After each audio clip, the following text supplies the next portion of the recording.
The corrupt child welfare officer targeted black kids. What this mother uncovered shocked everyone. Lisa's life shattered in a single evening when her son, Henry, didn't return home from school. Panic tightened around her heart as she raced to the police station, clutching his photograph with trembling hands. Instead of help, she faced indifference. Desperate and alone, Lisa knew something was terribly wrong, but no one believed her. Lisa pushed open the heavy doors of the police station. Her heart raced. Her face was pale, and her hands shook as she clutched a picture of her son, Henry. She walked quickly to the front desk. "Please, I need help," she said, her voice cracking. "My son is missing. He didn't come home from school today." The officer at the desk barely looked up. He was a tall man with tired eyes. He leaned back in his chair and crossed his arms. "How old is he?" he asked in a bored tone. 16, Lisa replied. "He's never done this before. He always comes straight home after school." The officer sighed. 16? He's probably out with friends. Kids his age do that. Maybe you lost track of time. Lisa shook her head. "No, you don't understand. Henry wouldn't do that. He always tells me where he's going. He doesn't stay out late." The officer finally glanced at her, his expression blank.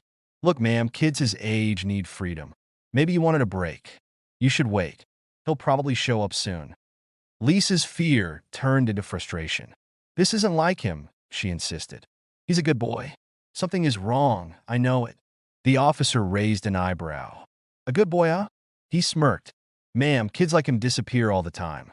They go out, party, forget the time, and worry their parents. He'll be back. Check again tomorrow." Lisa froze. "Kids like him?" she whispered, hurt and confused. What did he mean by that? The officer didn't explain. He stood up and shrugged. "Go home, ma'am. I'm sure he'll turn up." Tears welled in Lisa's eyes. She had come here hoping for help, but instead, she felt dismissed, like her fear didn't matter. Without another word, she turned and walked out of the station. Her steps were slow and heavy, as if the weight of her fear was pressing her down. Outside, the cold wind stung her face. The streets were quiet, and the streetlights cast long shadows on the sidewalk. Lisa wrapped her coat tighter around her. She felt alone and scared. What if something bad has happened to him? She thought. Henry was all she had. He was her world. She couldn't lose him. She walked past dark houses, her mind racing. She remembered his face that morning, his bright smile, the way he waved goodbye before heading to school. She had no idea it might be the last time she saw him. "Where are you, Henry?" she whispered into the night. As she neared her house, Lisa felt a chill run down her spine. Something didn't feel right. The fear inside her grew stronger. She knew she couldn't wait until tomorrow. She had to do something. But what? Lisa unlocked the door and stepped inside. The house was too quiet. She stood in the living room, her eyes scanning the empty space. The silence was suffocating. She sank onto the couch, her hands trembling. "I won't give up," she thought. "I have to find him. No one else is going to help." Lisa grabbed her phone and started calling anyone who might know where Henry was. Friends, neighbors, even his teachers. But no one had seen him.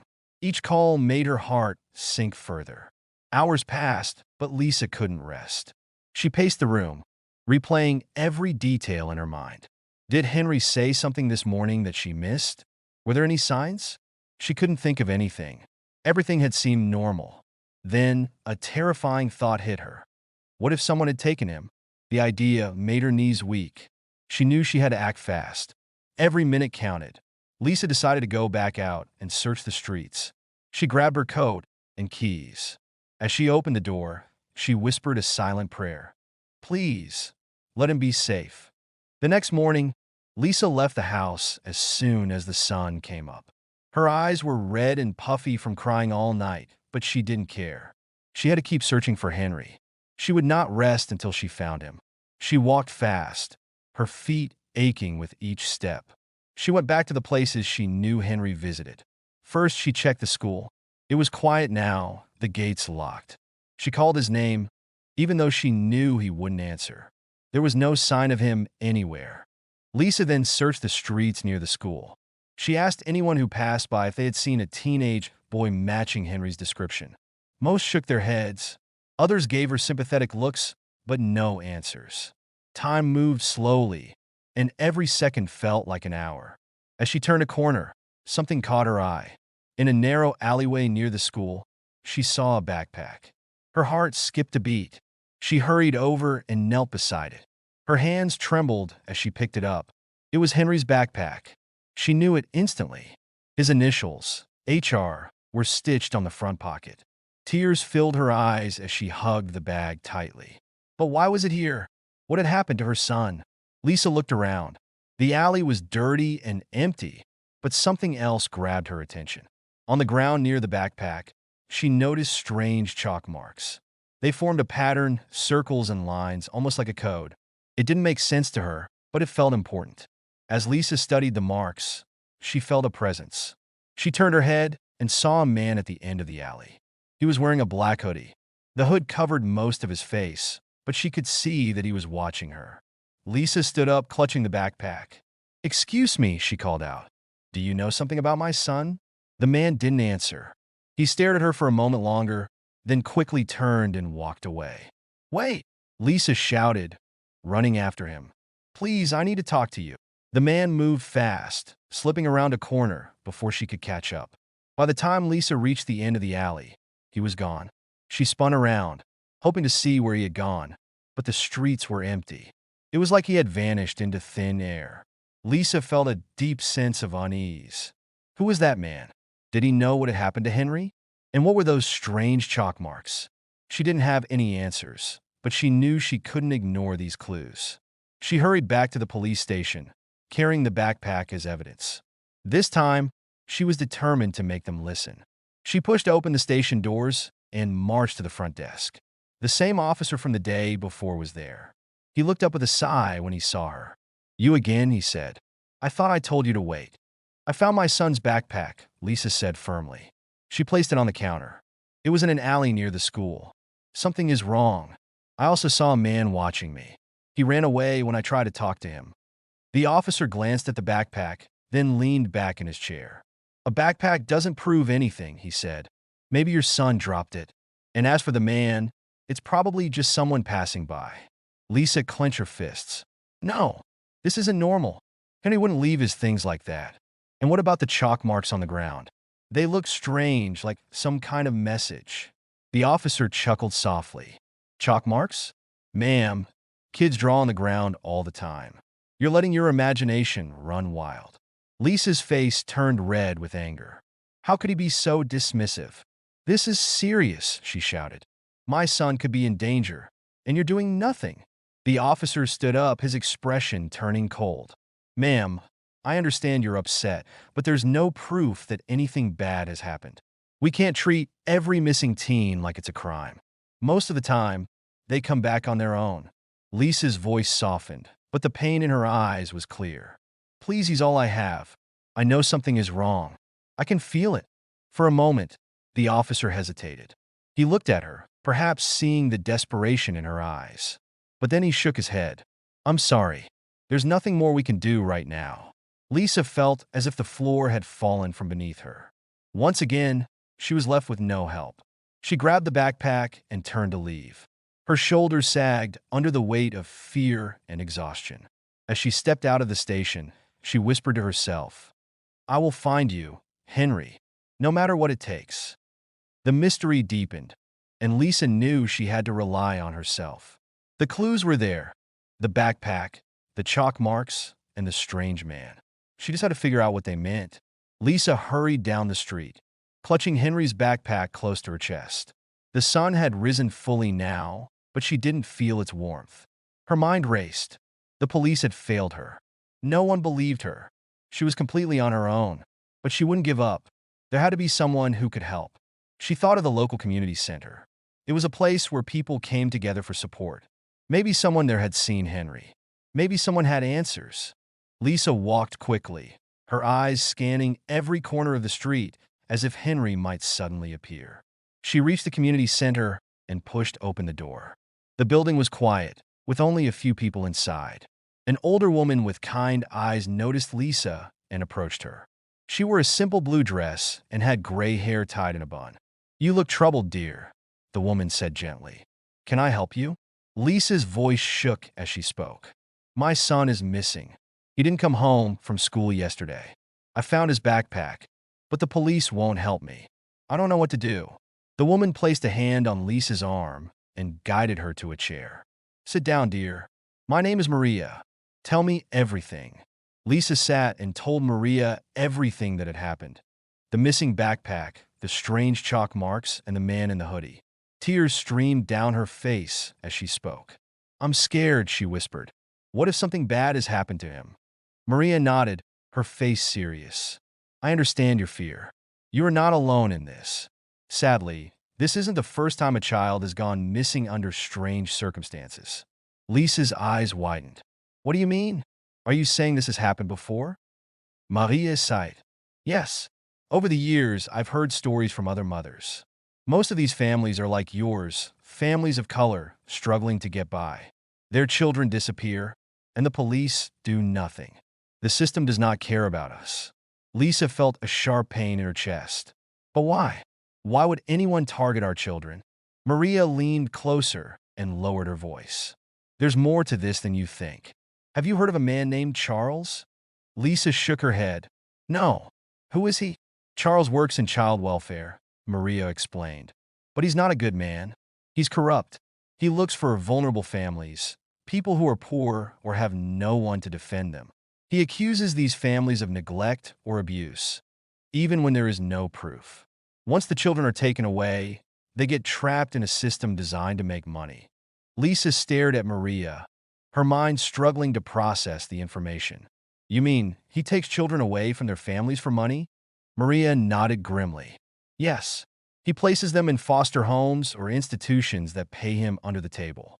These homes receive government funding for each child they take in. They give Charles a cut of that money. It's a dirty business, BU. The families who lose their children are often too scared to fight back. Lisa's hands clenched into fists. Anger and fear burned inside her. You think he might have taken Henry? It's possible, Maria said softly. If Charles sees an opportunity, he won't hesitate. But I can't say for sure. What I do know is that you need to be strong. You have to keep pushing for answers. Don't let them silence you. Lisa felt crushed. The idea that her son could be trapped in such a system was almost too much to bear. She thought of Henry's smile, his laughter, the way he hugged her every night before bed. She couldn't lose him. She wouldn't let this man get away with it. I won't give up, Lisa said, her voice filled with determination. I'll find my son, and I'll stop Charles. He can't keep doing this to families. Maria smiled sadly. That's the spirit. You're a strong mother. But be careful. Charles has powerful friends. He's been doing this for years, and no one has stopped him yet. You'll need help. Lisa nodded. She knew this wouldn't be easy, but she also knew that love for her son would give her strength. No matter how hard the fight, she would face it head on. Thank you, Maria, Lisa said as she stood. You've given me hope. I won't waste it. Take care, dear, Maria said. And remember, you're not alone. There are others who care. Lisa left the community center with a heavy heart but a clear purpose. The road ahead was full of danger and uncertainty. But one thing was certain. She would stop at nothing to bring Henry home. As she walked away, the weight of her fear transformed into something else. It became a fierce determination. She was no longer just a scared mother. She was a mother on a mission. Lisa sat in Maria's small office at the community center. A notebook lay open on the desk, filled with names, dates, and stories of families who had lost their children. Lisa flipped through the pages, her heart aching with every story she read. These families had suffered in silence for years. Some had never seen their children again. We have to do something, Lisa said, her voice steady but filled with anger. This man has destroyed too many lives. We can't let him keep getting away with it. Maria nodded. I agree. But we need proof, something the authorities can't ignore. Stories won't be enough. They'll want hard evidence. We have to find out if Henry is inside, Lisa whispered back. Stay here. I'll get closer. She moved carefully, making sure not to make any noise. She crouched behind a stack of crates near the entrance. Charles's voice was low, but she caught bits of his conversation. Yeah, the transfers are happening soon. No, they won't find anything. We've done this for years. Relax. Lisa felt a surge of anger. This man was so confident, so sure he could keep hurting families without consequence. She waited until Charles walked around the side of the building. Then she slipped inside. The hallway was dimly lit and smelled of damp concrete. She listened carefully, hearing faint voices from one of the rooms ahead. Lisa crept closer and peeked through a doorway. Her breath caught in her throat. Henry was there. He sat on a metal cot, his hands resting on his knees. His face was pale, and his eyes were filled with fear and confusion. Two other boys sat beside him, looking just as scared. "Henry," Lisa whispered urgently. Henry's head snapped up. "Mom," he whispered back, his voice trembling. Lisa rushed into the room and wrapped her arms around him. He clung to her tightly, his body shaking. "I thought I'd never see you again," he said, tears streaming down his face. "No one will ever take you from me again," Lisa said softly. "You're safe now." "We have to get out of here," Henry whispered. "There are guards outside." Lisa nodded. "Stay close to me. We're getting out of here." As they made their way back toward the entrance, Charles appeared, blocking their path. His face twisted in anger when he saw them. "You shouldn't have come here," he growled. "You have no idea who you're dealing with." Lisa stepped forward, her eyes blazing with determination. "I know exactly who you are, and you're finished. We have testimonies. We have evidence. You won't hurt any more families." Charles smirked. "You think anyone will believe you? I have powerful friends. I'll walk free, and you'll regret this." At that moment, Maria entered with several members of the community. They surrounded Charles, preventing him from escaping. "Not this time," Maria said firmly. "The whole town knows what you've done. You're not getting away."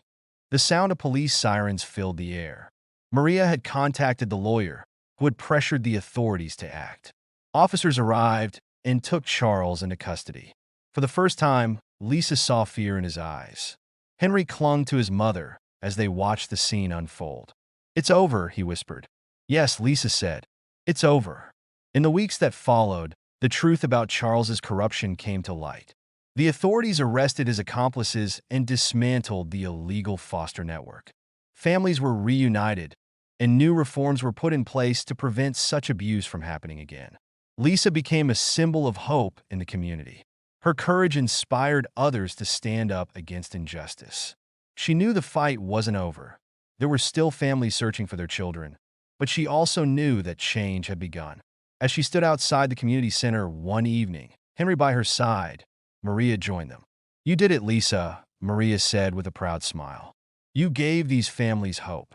"We did it together," Lisa replied. Henry squeezed his mother's hand. "You never gave up on me," he said softly. "Never," Lisa said. "And I never will." They stood there in silence for a moment, the warmth of hope and love surrounding them.